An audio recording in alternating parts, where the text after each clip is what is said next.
Short video, we're going to present you with the materials you'll need to get started and the simple basic lessons. First off, we have spraying surface. Inexpensive paper to practice on is newsprint. The disadvantage is it's an off-white color, but it's fairly cheap. Second, we have sketch pad, which is a whiter color, which is a little bit better probably. Both of these you want to get in the largest size you can, so you have plenty of room to practice on.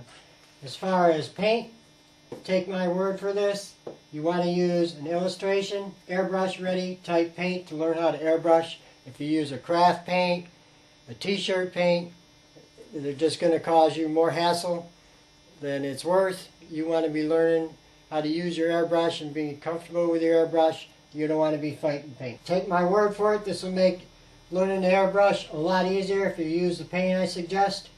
Golden Airbrush Colors. You can get it just about any online retailer. Comart, which is another illustration type paint. Pro Color in Europe, which is made by Golden. Or Dr. P.H. Martin's. You want to use these versus a craft type paint because the pigments are ground finer in an airbrush paint than they are in a craft paint or a hobby paint. So pick up on one of these four colors. It'll make learning the airbrush a lot easier. Okay, so now we have our paint, our paper to practice on.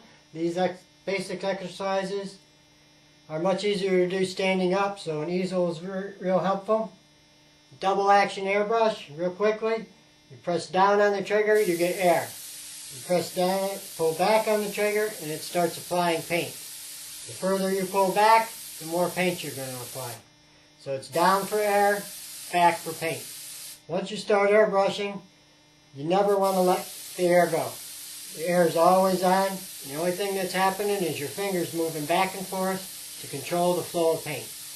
Do not control your air pressure, or try to control your air pressure with your finger up and down on the trigger. That's what a compressor regulator is for. You regulate the pressure from your compressor, not the trigger or your airbrush. That covers double action airbrush. Now when airbrushing, you don't want to use your wrist. You want to use your whole upper body. Your hand comfortably on the airbrush. No tension, just nice and relaxed. The other hand steadying the airbrush. You want to use your whole upper body. It's on for air, back for paint. The further back you pull, the more paint you're going to get. In this video I'm going to be using violet, but you should be using black to practice. It's the most unforgiving paint there is. It'll help you get a lot better sooner. Always test your airbrush before you start any project to make sure it's functioning properly. There's no color coming out of it when you push down on the trigger. The first thing you're going to want to practice is dots. Just making simple dots. About 2 inches away from the paper, you're going to leave your air on. You're going to make dots all the way across the page. Air on, dot. Air on, dot. Air on, paint, paint, paint, paint, all the way across the page. You want to keep your airbrush perpendicular to the paper, not off to one side or another, up or down, but perfectly perpendicular with the paper.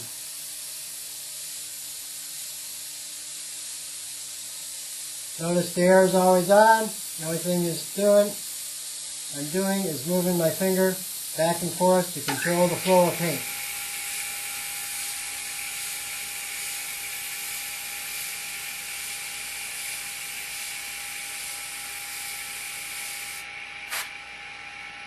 You want to continue with this until you get proficient at it. You don't want to end up with a spider like this. It means you're applying too much paint without moving the airbrush. You want nice, perfectly round dots with no spidering.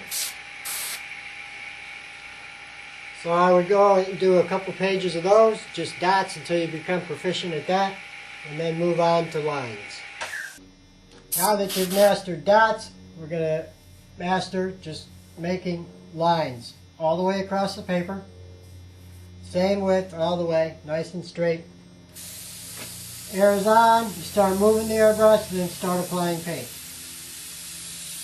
Air is off and you're still moving the airbrush, you're following through. Air is on, start moving the airbrush, start applying paint. Paint's off, air is still on, follow through. Air is on, start moving the airbrush, paint. Paint's off, air is still on. This isn't a race, do it nice and slow.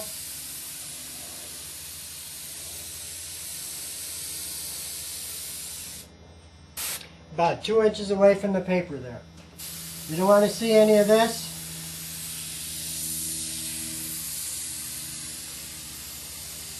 Barbells at the very beginning. You want to see nice lines and nice control where you turn the paint on and shut the paint off. Now you've mastered dots and lines. Now we're going to put them together. On a clean piece of paper, we're just going to make a bunch of random dots. Doesn't matter what size.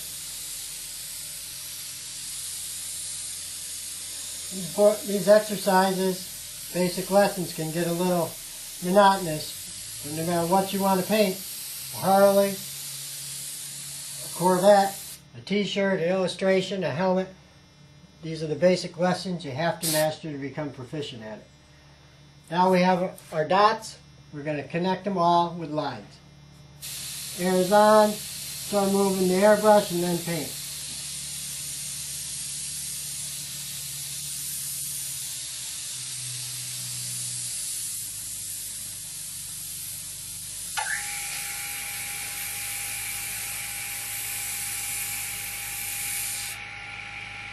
All the way through.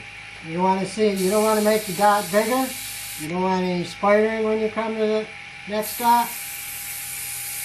Paint's off, stop, start moving the airbrush, paint's on, stop, etc., all the way through.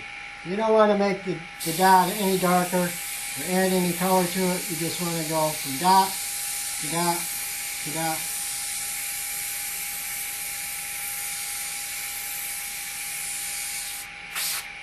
And those are the first 2 basic skills you're going to need to learn with your airbrush.